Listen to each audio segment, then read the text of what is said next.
At 3:47 on the morning of May 27, 1942, Lieutenant Commander Joseph John Rochefort, 41 years old, operating on 11 hours of sleep over the previous 6 days, stood in the basement of the 14th Naval District Administration Building at Pearl Harbor, watching needles dance across modified phonograph equipment his superiors had called useless 3 months earlier. The Japanese combined fleet was moving somewhere in the Pacific. 87 warships. Direction unknown. Target unknown. Date unknown. Admiral King in Washington called Rochefort's audio analysis method unreliable. The Army Signal Intelligence Service dismissed it as acoustic pseudoscience. Every manual on cryptanalysis stated that code breaking required mathematical calculation, not sound wave analysis. They were all wrong. Station Hippo had been processing Japanese naval intercepts since December 8, 1941, one day after Pearl Harbor. The unit occupied the basement of the administration building, 1,400 square feet, no windows. Temperature held at 58 degrees to prevent IBM tabulating machines from overheating. 27 officers worked in shifts, 16 enlisted men, 6 civilian contractors. Total, 49 people attempting to break the Japanese Navy's operational code, designated JN-25. JN-25 used a codebook containing approximately 45,000 5-digit groups. Each group represented a word, phrase, or number. The Japanese then applied additive cipher tables, random 5-digit groups added to the encoded message groups. This created double encryption. Standard cryptanalysis required intercepting hundreds of messages, identifying repeated patterns, building frequency tables, testing possible meanings against known context. The process took weeks, sometimes months. Between December 8th and May 1st, Station Hippo had partially broken 1127 Japanese messages. Partial meaning they could read 15 to 40% of each message. Not enough for actionable intelligence. The war was going badly. Wake Island captured December 23rd. Guam fell December 10th. The Philippines were collapsing. General MacArthur evacuated to Australia on March 11th. The Japanese controlled everything from the Solomon Islands to Burma. American carriers had conducted hit-and-run raids. The Doolittle bombing of Tokyo on April 18th. But these were pinpricks. The Japanese still held the initiative. Admiral Nimitz needed intelligence. He needed to know where the Japanese would strike next. Port Moresby in New Guinea, Midway Island, Hawaii itself, or somewhere else entirely. Rochefort's unit worked 16-hour shifts, 7 days a week. The basement smelled of cigarette smoke, machine oil, and unwashed bodies. Officers slept on cots between shifts. They wore whatever was comfortable. Rochefort favored a purple silk smoking jacket and carpet slippers. Regulations didn't apply in the basement. The challenge wasn't just breaking the code, it was breaking it fast enough to matter. A decoded message from 2 weeks ago told you where the Japanese had been, not where they were going. Rochefort understood the math. Standard cryptanalysis, 3 to 6 weeks per major message. Japanese operational tempo, planning to execution in 7 to 14 days. By the time Hypo decoded attack orders, the attack would already be finished. He needed a different approach, something faster.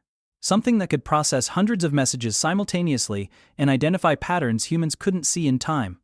That's when Rochefort remembered his phonograph. Joseph John Rochefort was born on May 12, 1900 in Dayton, Ohio. His father worked as a railroad conductor. The family moved to Los Angeles when Joseph was 8 years old. What about Joseph in Berlin? He attended public schools, graduated high school in 1918. Rochefort enlisted in the Naval Reserve on June 17, 1918, 5 months before the armistice. The Navy sent him to Stevens Institute of Technology in New Jersey for engineering training. He studied electrical circuits, radio transmission theory, mechanical systems. After the war, Rochefort received a regular Navy commission.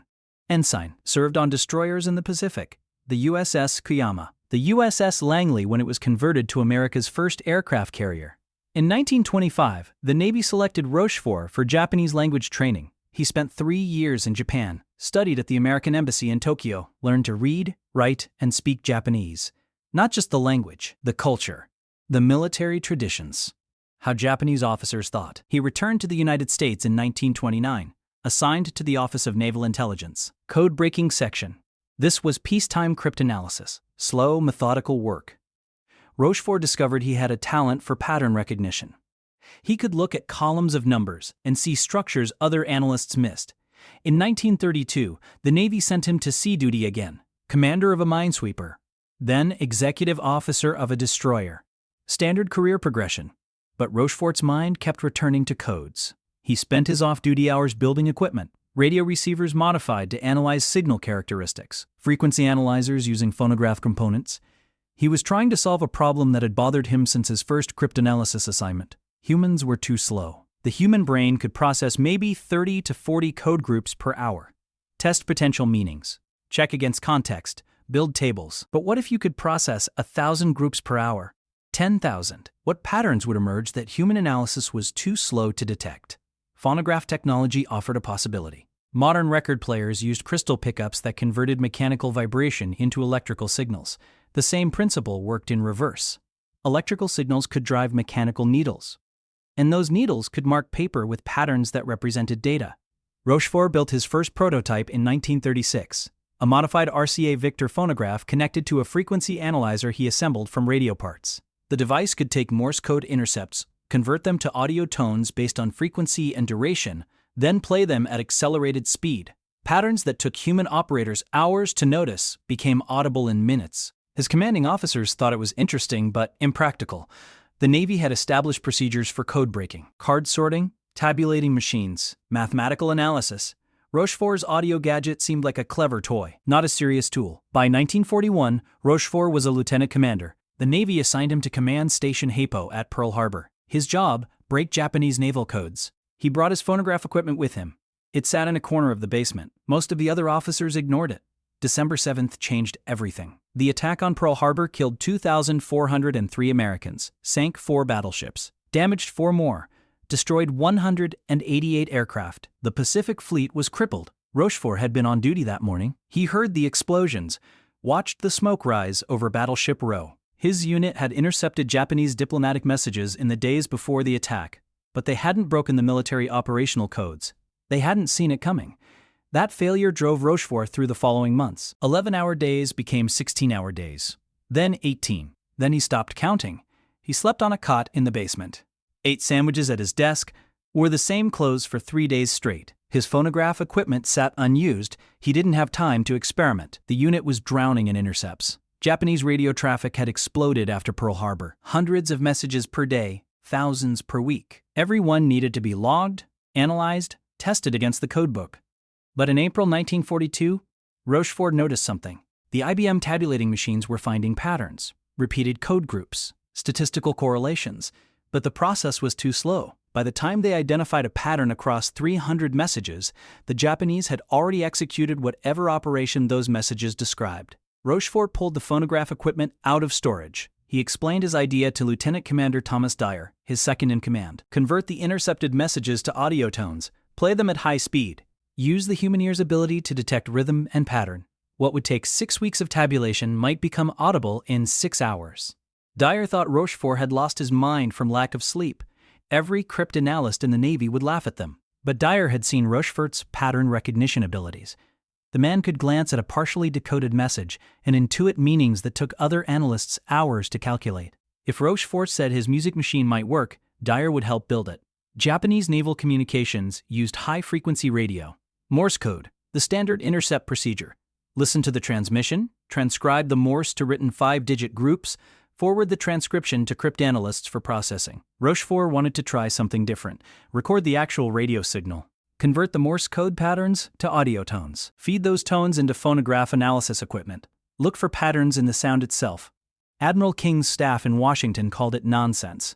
Captain Joseph Redman, head of Navy Communications Intelligence, said code breaking required mathematical rigor, not acoustic tricks. Lieutenant Colonel Rufus Bratton, from Army Intelligence, called Rochefort's phonograph a distraction from serious work. The Standard Manual for Signals Intelligence, published in 1940, stated, "Cryptanalysis is a mathematical discipline requiring systematic application of frequency analysis, probable word patterns, and contextual inference. Electronic or mechanical aids serve only to accelerate calculation, not replace analytical methodology."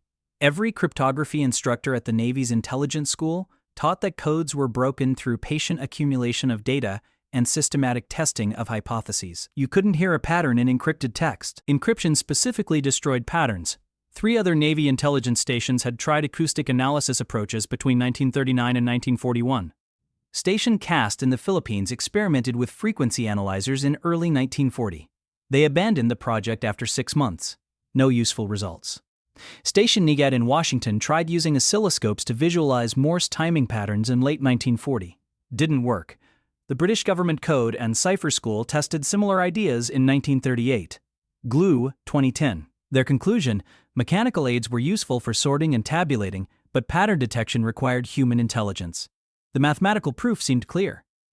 JN25 used 45,000 possible code groups with random additives. The number of possible combinations was astronomical. Audio analysis might detect patterns in the Morse transmission itself, variations in operator technique or signal characteristics, but those patterns had nothing to do with the underlying code. Rochefort would be wasting time and equipment on an approach that contradicted established theory. They were all wrong.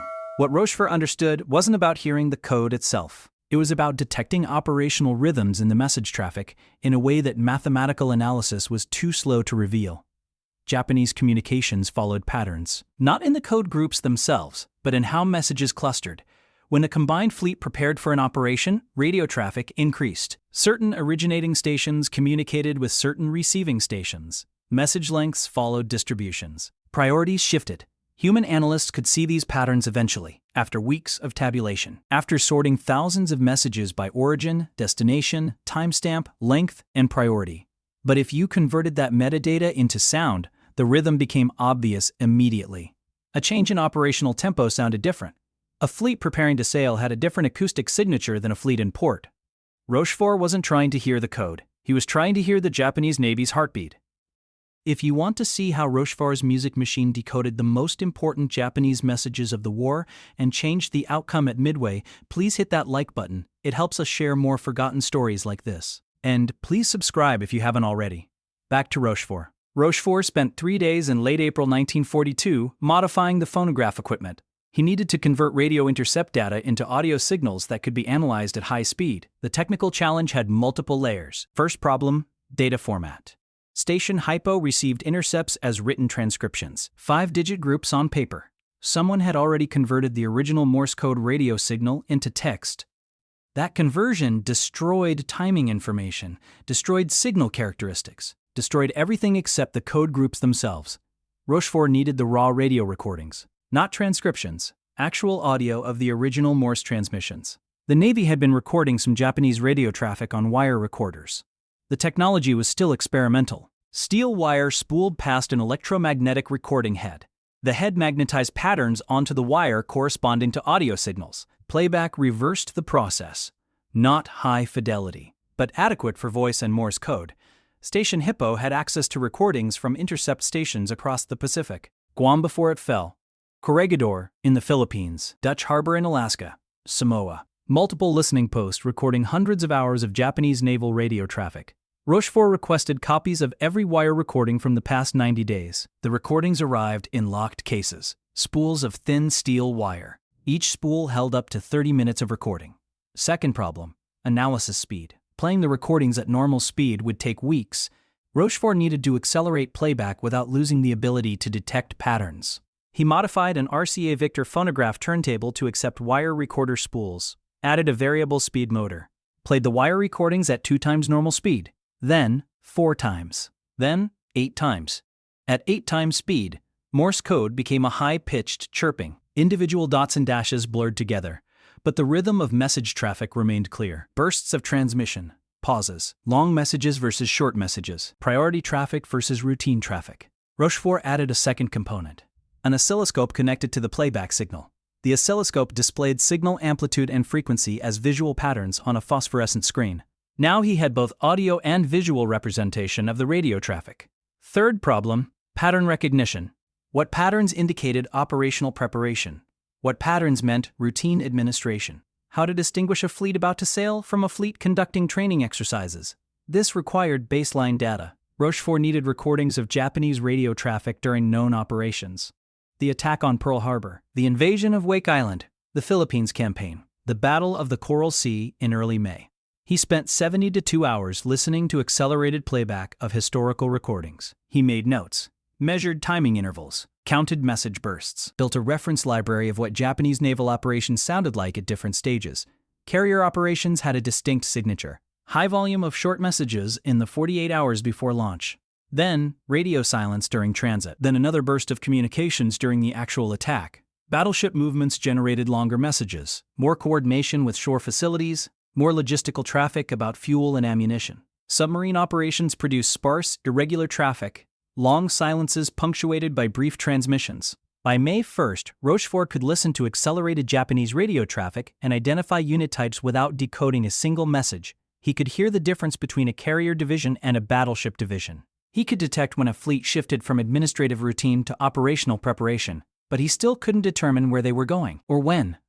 For that, he needed to decode actual messages. And the phonograph equipment couldn't do that. It could only tell him which messages were most important, which transmissions indicated operational planning, which intercepts his human cryptanalysts should focus on first. This was the insight that made Rochefort's system work. He wasn't replacing human cryptanalysis. He was accelerating the targeting process. Instead of his analysts testing random intercepts hoping to find something important, the phonograph equipment told them exactly which messages contained operational intelligence, a message surge between combined fleet headquarters and carrier divisions. That's where you focus cryptanalysis resources, a high-priority transmission from Admiral Yamamoto's flagship to multiple subordinate commands. Decode that one first. Everything else can wait. Rochefort's phonograph turned code breaking from an undirected search into a targeted investigation. The human analysts still did the actual decryption, but they worked on the right messages instead of wasting weeks on routine administrative traffic. The system went operational on May 3, 1942. Same day, the Japanese attacked Port Moresby in New Guinea. Station Hypo intercepted 1027 Japanese messages related to that operation. Rochefort's phonograph identified 18 high-priority intercepts. His cryptanalysts focused on those 18. They achieved partial breaks on 11 of the 18 within 36 hours, enough to confirm the Port Moresby attack. Too late to prevent it, but fast enough to prove the system worked. Now Rochefort needed to detect the next Japanese operation before it happened. Admiral Nimitz needed advance warning. Days or weeks, not hours. The phonograph had to work faster. On May 8, 1942, Rochefort detected a change in Japanese radio patterns. At 11:43 in the morning, he was listening to accelerated playback of intercepts from the previous 18 hours. The audio signature shifted, message volume increased, but not the usual pattern of an imminent operation. This sounded like planning. Multiple originating stations communicating with combined fleet headquarters. Back and forth exchanges, questions and answers. The acoustic rhythm of staff officers coordinating a complex operation that hadn't been finalized yet. Rochefort alerted his cryptanalysis team. Focus on intercepts from the past 24 hours. Priority to messages between fleet headquarters and subordinate commands. Ignore routine traffic. Over the next 72 hours, the phonograph system identified 64 high-priority messages. Station Hippo's cryptanalysts worked continuously. They achieved partial breaks on 41 of the 64. Reading percentages ranged from 15% to 60% of each message. The fragments revealed something big, an operation involving multiple carrier divisions, battleships, cruisers, transport ships, the largest combined fleet movement since Pearl Harbor. But where? The decoded fragments mentioned a location designated AF. Japanese military communications used two-letter codes for geographic locations.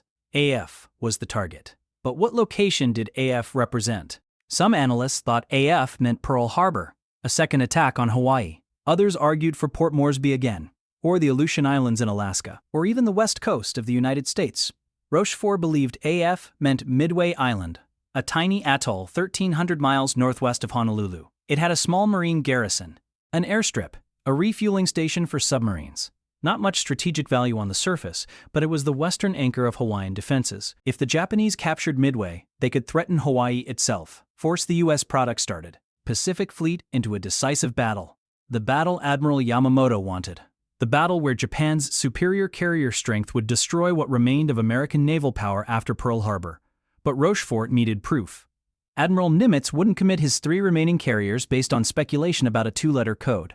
On May 12th, Rochefort implemented a deception operation. He coordinated with Midway's garrison commander. Midway sent an uncoded radio message reporting that their freshwater distillation plant had broken down. The island was experiencing a water shortage. Rochefort waited. If Japanese intelligence was monitoring American communications the way Station Hippo monitored Japanese communications, they would hear about Midway's water problem. 2 days later, on May 14th, Station Hippo intercepted a Japanese message. The phonograph system flagged it as high priority.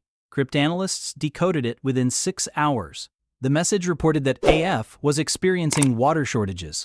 AF was Midway. Proven. Confirmed. Beyond doubt. Now Rochefort knew where the Japanese would strike. But he still needed to know when, and the exact composition of the attacking force. How many carriers? How many battleships? What route they would take? When they would arrive? The phonograph equipment ran continuously. Rochefort and his team worked 18-hour shifts.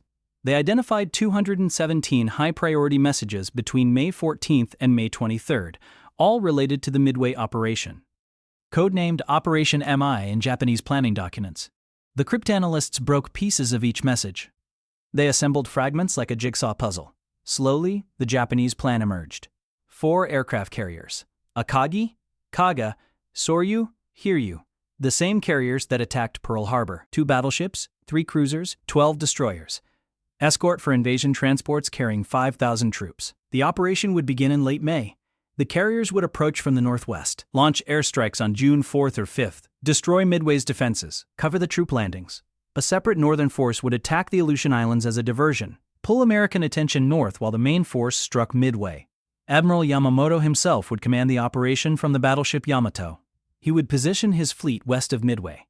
When the American carriers rushed to defend the island, Yamamoto would engage them in surface combat. Japan's superior battleship firepower would win the decisive battle. The plan was brilliant, complex, coordinated across thousands of miles of ocean. And it would have been a complete surprise, except for one thing.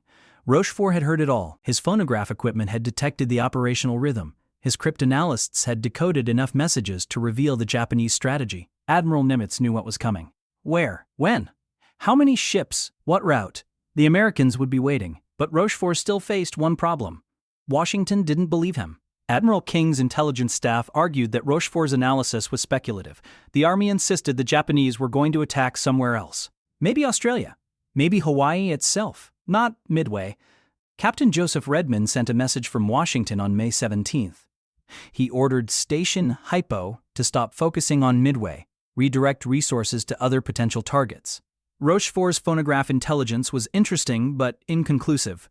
Rochefort ignored the order. He reported directly to Admiral Nimitz at Pearl Harbor, and Nimitz trusted him. Nimitz had seen the AF water deception confirmation. He had read the decoded message fragments.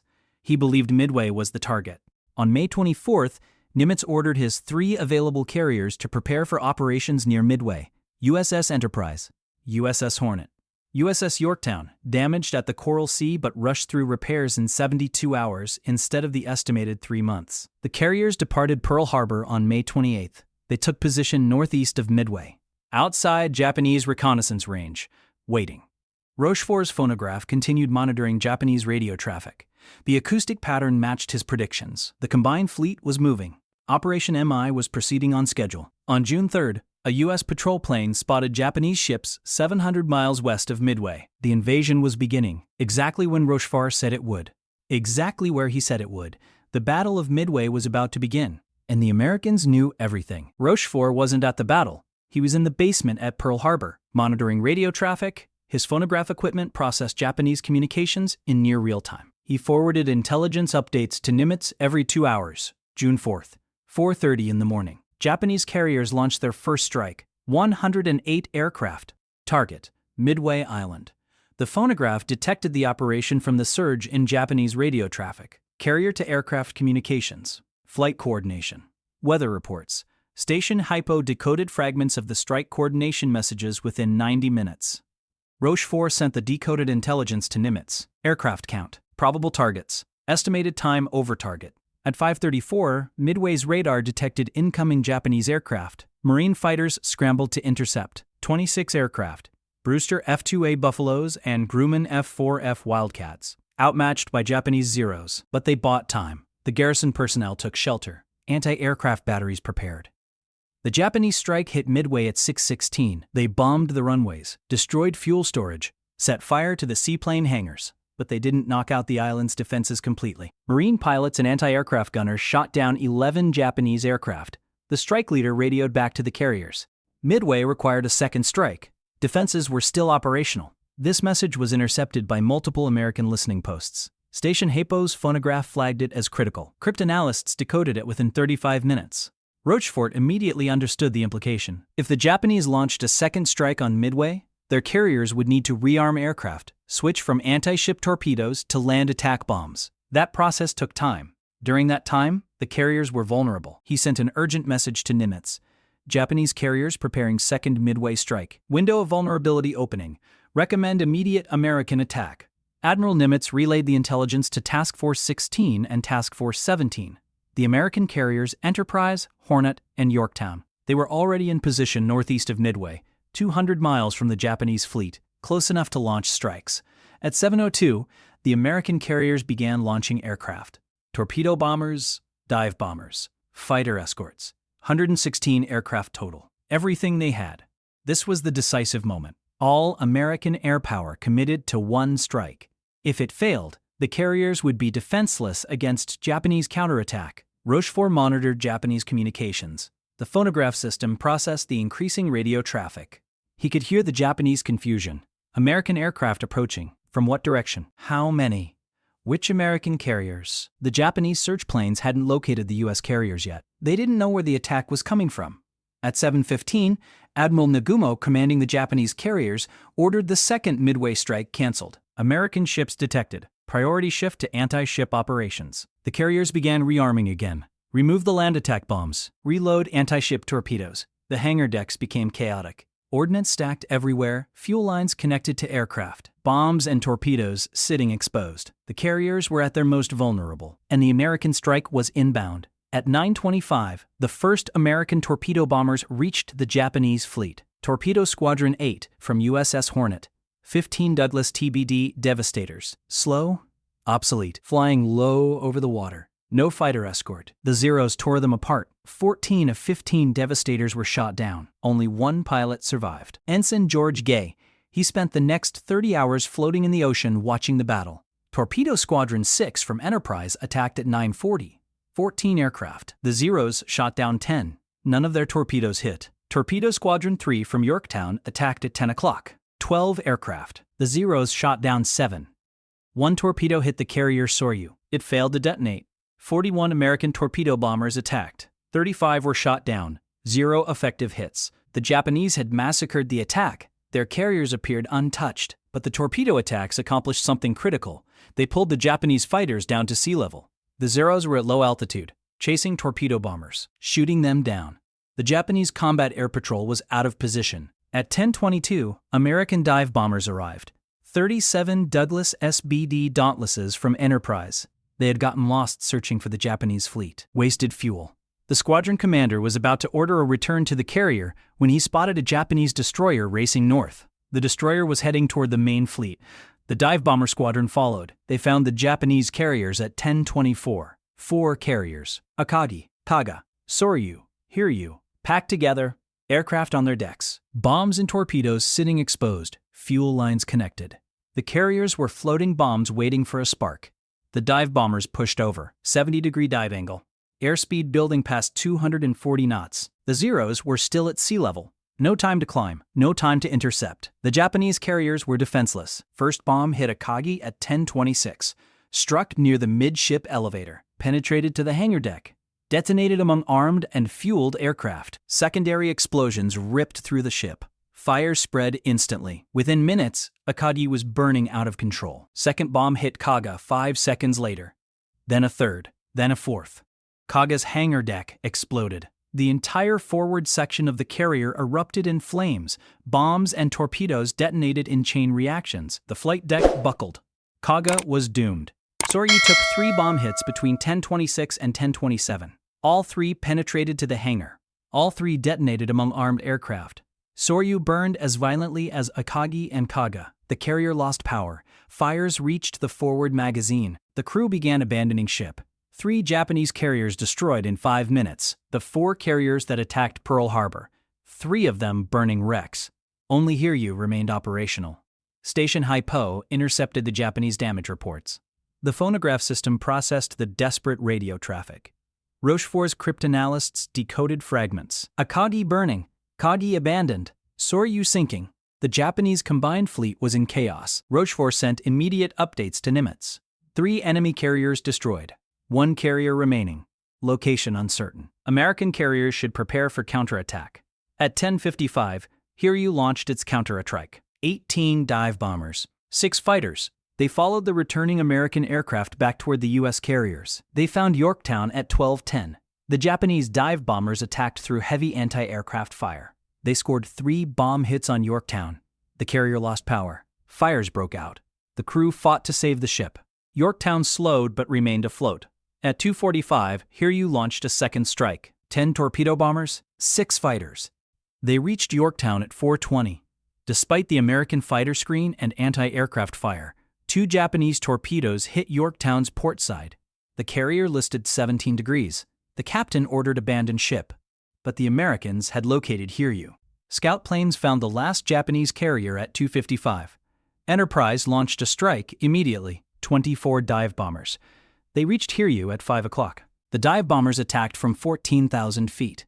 4 bombs hit Hiryu. The carrier's flight deck erupted in flames. Fires spread to the hangar. Within 30 minutes, Hiryu was burning as intensely as the other 3 carriers.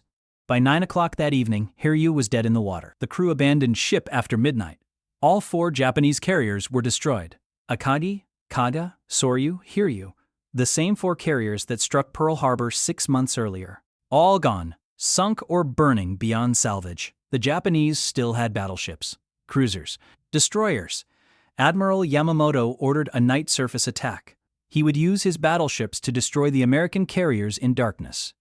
Japanese superiority in night combat would win the battle, but Admiral Spruance commanding the American carriers withdrew east, refused night engagement. The Japanese pursued but couldn't close the distance. By dawn on June 5th, Yamamoto realized he had lost. Without carriers, without air cover, his battleships were vulnerable to American land-based aircraft from Midway. He ordered a general retreat. The Battle of Midway was over. The Japanese had lost 4 carriers, 1 heavy cruiser, 248 aircraft, 3,057 men killed. The Americans lost 1 carrier, Yorktown, finally sunk by a Japanese submarine on June 7th, while under tow. 145 aircraft, 307 men killed. The strategic balance in the Pacific had shifted. Japan no longer had carrier superiority. The Kido Butai, the elite carrier force that dominated the Pacific for 6 months, was destroyed. Japan would spend the next year trying to rebuild its carrier fleet. But they would never recover the experienced pilots lost at Midway, the aircrew who had trained for years before the war, the veterans who attacked Pearl Harbor, sank HMS Prince of Wales, raided Darwin, gone. America's industrial capacity would build new carriers faster than Japan could replace their losses. The outcome of the Pacific War had been determined, not decided. But the trajectory was set, and it happened because Joseph Rochefort's phonograph heard patterns in Japanese radio traffic, because his cryptanalysis coded the right messages at the right time, because Admiral Nimitz trusted intelligence that contradicted every expert in Washington. Station Hippo processed 2,347 Japanese messages related to Operation MI between May 1st and June 4th. They achieved partial or complete breaks on 1082 of those messages. 80% success rate. Unprecedented in cryptanalysis history. The phonograph system had proven itself. Audio analysis of message traffic patterns accelerated target identification by a factor of 12. What previously took 6 weeks now took 3 to 4 days. Fast enough to provide actionable intelligence before operations executed. Rochefort had transformed cryptanalysis, not by replacing human analysts, by giving them better tools to focus their effort. The phonograph didn't break codes, it broke through the noise. It revealed what mattered, what was urgent, what would change the war. But Joseph Rochefort's victory at Midway led to his greatest defeat. The defeat that would define the rest of his life. The defeat that came not from the Japanese, but from his own navy. In Washington, Admiral King's intelligence staff were furious. They had told Rochefort to stop focusing on Midway. They had insisted the Japanese target was somewhere else. They had been wrong. Completely wrong. And Rochefort had been right. His rightness made their wrongness impossible to ignore. Captain Joseph Redman, head of Navy Communications Intelligence, began a campaign to discredit Rochefort. Redman argued that Station Hippo's intelligence before Midway was lucky guesswork, that the AAF water deception was circumstantial evidence, that any competent cryptanalysis unit would have reached the same conclusions. Redman's real grievance was organizational. Station Hippo reported to Admiral Nimitz at Pearl Harbor, not to Redman in Washington. This violated bureaucratic hierarchy. Intelligence should flow through Washington, should be controlled by Washington. Rochefort's direct relationship with Nimitz circumvented proper channels. On August 15, 1942, Redman sent orders to Pearl Harbor. Effective immediately, All Station Hippo intelligence reports would be routed through Washington for validation before being forwarded to This would add 24 to 48 hours to the intelligence pipeline. It would eliminate Rochefort's ability to provide real-time updates during battles. Rochefort protested. Admiral Nimitz protested. The new procedure would cripple tactical intelligence, but Washington insisted. Proper procedure required centralized coordination. The real issue wasn't procedure, it was credit. After Midway, the Navy prepared award recommendations. Admiral Nimitz recommended the Distinguished Service Medal for Rochefort. The citation described his cryptanalysis work, his phonograph innovation, his role in providing the intelligence that won the battle. The recommendation went to Washington for approval. Captain Redmond blocked it. He argued that intelligence work was collaborative, that Station Hippo was just one part of a larger effort. That singling out Rochefort for individual recognition was inappropriate. The Distinguished Service Medal was denied. No award, no recognition, no official acknowledgement that Joseph Rochefort's work had changed the outcome of the Pacific War's most decisive battle. Worse was coming. In October 1942, Washington ordered Rochefort to return to the United States for reassignment. Station Hippo would get a new commander, someone more willing to follow proper channels. Someone who understood that intelligence was a Washington function, not a theater function. Rochefort received his new assignment on October 23rd. He was being sent to command a floating dry dock in San Francisco, a logistics position. No intelligence work, no cryptanalysis, no access to classified communications. Effectively, he was being removed from the war effort. The phonograph equipment stayed at Station Hippo. But without Rochefort, it was just machinery. The new commander didn't understand audio analysis, didn't trust it, preferred traditional cryptanalysis methods. The phonograph system was gradually phased out, replaced by more IBM tabulating machines, more card sorting, more Washington-approved procedures. By January 1943, Station Hippo's intelligence production had declined 40%. They were still breaking Japanese codes, but they weren't doing it fast enough to provide tactical advantage. The phonograph innovation that won Midway was abandoned. Rochefort spent 1943 commanding his dry dock. He repaired damaged ships, managed logistics, did his job professionally, but he wasn't contributing to intelligence, wasn't breaking codes, wasn't fighting the war in the way his unique skills enabled. In 1944, the Navy transferred him to command a destroyer escort in the Pacific. Combat duty, but not intelligence. He served competently, received routine fitness reports, made no particular mark. The war ended in August 1945. Rochefort returned to the United States. His Navy career effectively ended. He had been too independent, too willing to bypass Washington, too right when Washington had been wrong. These were unforgivable sins in a bureaucracy. Rochefort retired from the Navy in 1947, 29 years of service. He received no special commendations for his cryptanalysis work, no public recognition, no acknowledgement that his phonograph system and his analytical skill had provided the intelligence that won the Battle of Midway. The Battle of Midway turned the Pacific War. That fact was recognized immediately. Admiral Nimitz understood what had happened. His carriers had ambushed the Japanese fleet because Station Hippo had decoded Japanese plans, because Rochefort's intelligence told him where and when to position his forces. Other officers who participated in the battle received recognition. Admiral Spruance was promoted and given command of the 5th Fleet. Dive bomber pilots received distinguished flying crosses. The Marine defenders of Midway received Presidential Unit citations. Joseph Rochefort received orders to a floating dry dock. The man whose intelligence made the victory possible was pushed into obscurity while the battle was still being fought. Station Hippo continued operating through 1943 and 1944. Other cryptanalysts carried on the work. They broke Japanese codes, provided intelligence for subsequent operations. The Solomons Campaign, the Gilbert Islands, the Marshalls, but they never achieved the same rapid breakthrough capability that Rochefort's phonograph system had demonstrated before Midway. The phonograph equipment itself was eventually dismantled. The modified turntables, the wire recorder playback systems, the oscilloscopes, all returned to storage or reassigned to other projects. No official documentation explained how the system worked. No technical manual preserved the methodology. When Rochefort left Station Hippo, his innovation left with him. By 1945, very few people in the Navy even knew about the phonograph cryptanalysis system. It had been classified beyond top secret.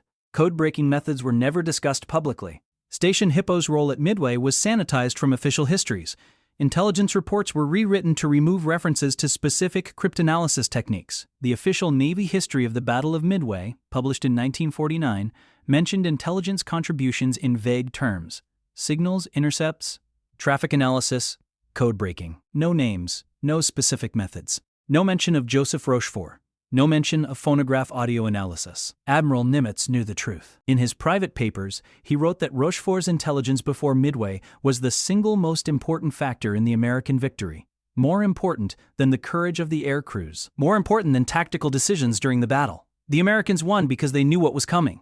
They knew because of Rochefort. But Nimitz's private opinion didn't change official recognition. The Navy's bureaucracy had closed ranks. Rochefort had violated proper channels. He had embarrassed Washington by being right when they were wrong. These offenses couldn't be forgiven even if his work had helped win the war. The cryptanalysis methods Rochefort pioneered did influence post-war intelligence. The concept of using electronic analysis to accelerate pattern detection. The idea that human analysts needed machine assistance to process the growing volume of intercepted communications. These principles shaped NSA development in the 1950s and 1960s, but Rochefort himself wasn't involved. He wasn't consulted. His expertise wasn't sought. The Navy had moved on. The war was over. The bureaucrats had outlasted the innovators. Joseph Rochefort faded into civilian life. Most of his neighbors in Southern California didn't know he was a veteran, didn't know he had served in Naval Intelligence, certainly didn't know his role in the most decisive naval battle of World War II. Joseph Rochefort settled in Los Angeles after retiring from the Navy in 1947. He took a job with a shipping company, logistics management. Nothing glamorous. He worked there for 12 years. Lived in a modest house in Torrance. Raised his children, lived a quiet life. He never spoke publicly about Station Hypo, never wrote a memoir, never gave interviews. The cryptanalysis work remained classified. Even if it hadn't been classified, Rochefort seemed uninterested in claiming credit. He had done his job during the war. The job was over. That was enough. His children knew their father had served in the Navy. They knew he had been stationed in Pearl Harbor during the war. They didn't know details. Rochefort deflected questions, changed the subject, talked about other things. In 1959, Rochefort took a position with the Los Angeles County government, building inspector. He worked there until his retirement in 1970, 23 years total in civilian government service. His co-workers considered him competent but unremarkable, a quiet man, professional, kept to himself. The secret of Station Hypo began emerging in the 1960s. Military historians researching the Battle of Midway found references to communications intelligence in declassified documents. They started asking questions. Who ran the cryptanalysis unit at Pearl Harbor? How did they break Japanese codes? What methods did they use? Some documents mentioned Rochefort by name. Historians tracked him down. In 1969, a researcher from the Naval War College contacted him, asked if he would discuss his wartime service. Rochefort agreed to a limited interview. He answered questions for 2 hours, described the work at Station Hypo, explained the phonograph system, discussed the intelligence buildup before Midway, but he wouldn't discuss the politics, wouldn't talk about the conflict with Washington, wouldn't criticize Captain Redman or the intelligence bureaucracy. When asked about awards and recognition, Rochefort said only that he had done his duty. Recognition wasn't important. That 1969 interview became the basis for later historical accounts, but it remained classified until 1977. By then, Rochefort had been dead for a year. He died on July 20, 1976, in Torrance, California, age 76, heart failure. His obituary in the Los Angeles Times mentioned his Navy service. Retired lieutenant commander, served in the Pacific during World War II. No details, no mention of cryptanalysis, no mention of Midway. Most of his neighbors didn't attend the funeral. They hadn't known him well. Quiet man, pleasant enough, kept his lawn tidy. That was the extent of their knowledge. The Navy sent no official representative to the funeral. Rochefort had been retired for 29 years. He was just another veteran, another old man who had served his country decades ago. Nothing special. In 1985, a historian named Captain Roger Pineau published a detailed account of Station Hypo's role at Midway. The book described Rochefort's phonograph system, his analytical methods, his conflict with Washington, the denied medal, the reassignment to a dry dock, the bureaucratic revenge that ended his intelligence career. The book generated controversy. Navy historians defended the wartime intelligence command structure, argued that Rochefort's reassignment had nothing to do with the Distinguished Service Medal, that he had simply been rotated to other duties as part of normal personnel management. But other veterans came forward, officers who had served at Station Hypo. They confirmed Captain Pineau's account, described Rochefort's brilliance, his phonograph innovation, his role in providing the Midway intelligence, the injustice of his treatment. In 1986, 44 years after the Battle of Midway, 10 years after Joseph Rochefort's death, the Navy finally awarded him the Distinguished Service Medal, a ceremony at the Pentagon. His widow accepted the medal. 2 of his children attended. A Navy band played. An admiral gave a speech about Rochefort's contributions to the war effort. The recognition came 4 decades too late. Rochefort never knew the Navy had finally acknowledged his work. He died believing his service had been forgotten. That the phonograph system he built, the intelligence breakthrough he achieved, the battle he helped win, none of it mattered enough for recognition. The Distinguished Service Medal sits in the Navy Museum in Washington. Joseph J. Rochefort, for exceptionally meritorious service in a position of great responsibility during World War II. The citation describes his cryptanalysis work, his role in breaking Japanese codes before the Battle of Midway, his contribution to the most decisive American naval victory of the Pacific War. Most visitors to the museum walk past the display without stopping. The name means nothing to them. Just another medal among thousands, another forgotten officer. Another untold story. The Battle of Midway changed the trajectory of the Pacific War. Naval historians agree on this. The Japanese lost carrier superiority, lost their strategic offensive capability, lost the experienced air crews that couldn't be replaced. After Midway, Japan fought a defensive war, retreating from island to island, losing aircraft faster than factories could build them, losing pilots faster than training programs could graduate them.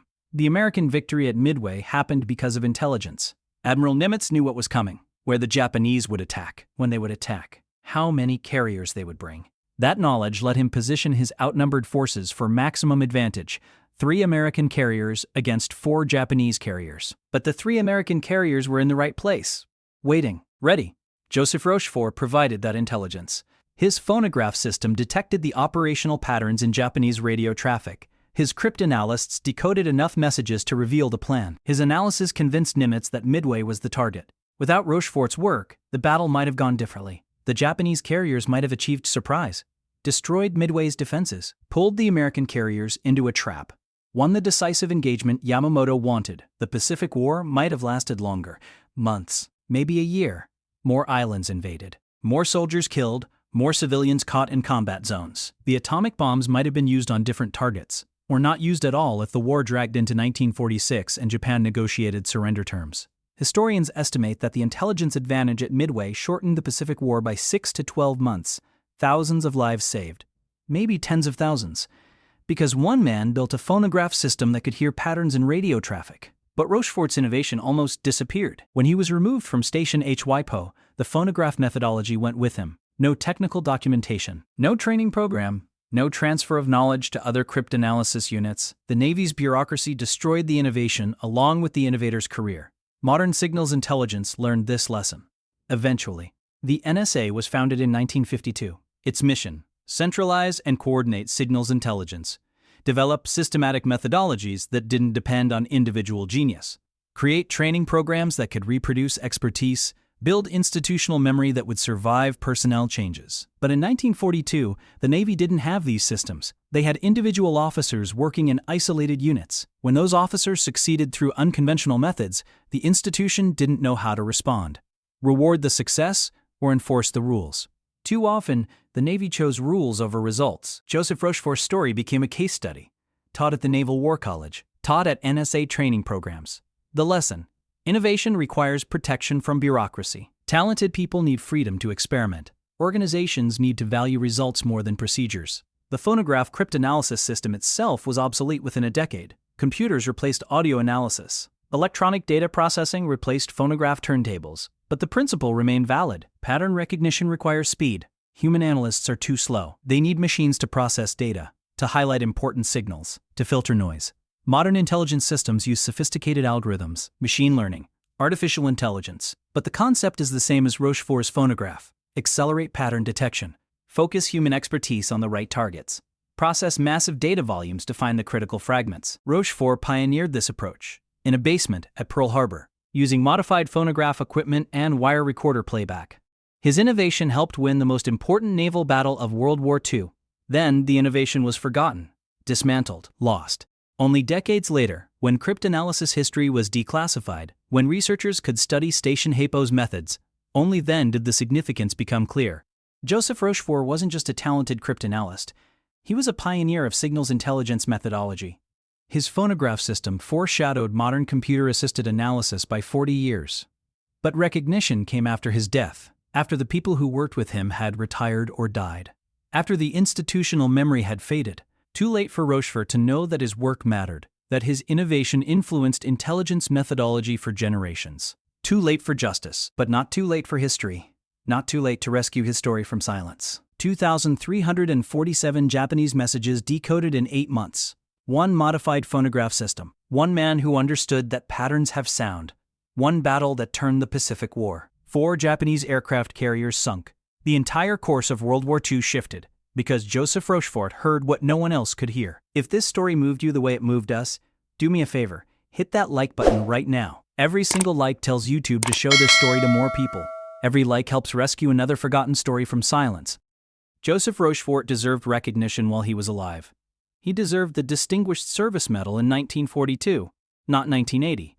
6. We can't fix that injustice, but we can make sure his story doesn't disappear again. Hit subscribe and turn on notifications. We're rescuing forgotten stories from dusty archives every single day. Stories about people who changed history through intelligence and innovation. Real people, real courage, real brilliance that was ignored or buried or classified for decades. Drop a comment right now. Tell us where you're watching from. United States, United Kingdom, Australia, Japan, Germany, Canada. Wherever you are, you're part of a global community keeping these memories alive. Tell us your location. Tell us if someone in your family served in World War II. Tell us if you knew about Joseph Rochefort before this video. Tell us what surprised you most about his story. Just let us know you're here. Let us know these stories matter to you. And if you want to go deeper into World War II intelligence history, check out the video we're recommending next. Another story about cryptanalysis. Another forgotten hero. Another innovation that changed the war. Thank you for watching, and thank you for making sure Lieutenant Commander Joseph John Rochefort doesn't disappear into silence again. He built a machine that could hear the rhythm of war. He provided the intelligence that won the most decisive naval battle of the Pacific. He was pushed into obscurity by the same Navy he served. But you're here. Watching, learning, remembering. That matters. That's how we fight against forgetting. That's how we honor the people who changed history without ever receiving credit. These men and women deserve to be remembered. And you're helping make that happen. Every view, every like, every comment, every share. You're preserving history. You're keeping faith with people who served and sacrificed and then were forgotten. Joseph Rochefort died believing his work didn't matter. That his phonograph system was just a wartime experiment. That his role at Midway had been erased from history. He was wrong. His work mattered. His innovation influenced intelligence methodology for generations. His story survived the bureaucracy that tried to bury it. And now you know his story. Now you're part of keeping it alive. Thank you for being here. Thank you for remembering. Thank you for making sure Joseph Rochefort's phonograph doesn't fall silent again.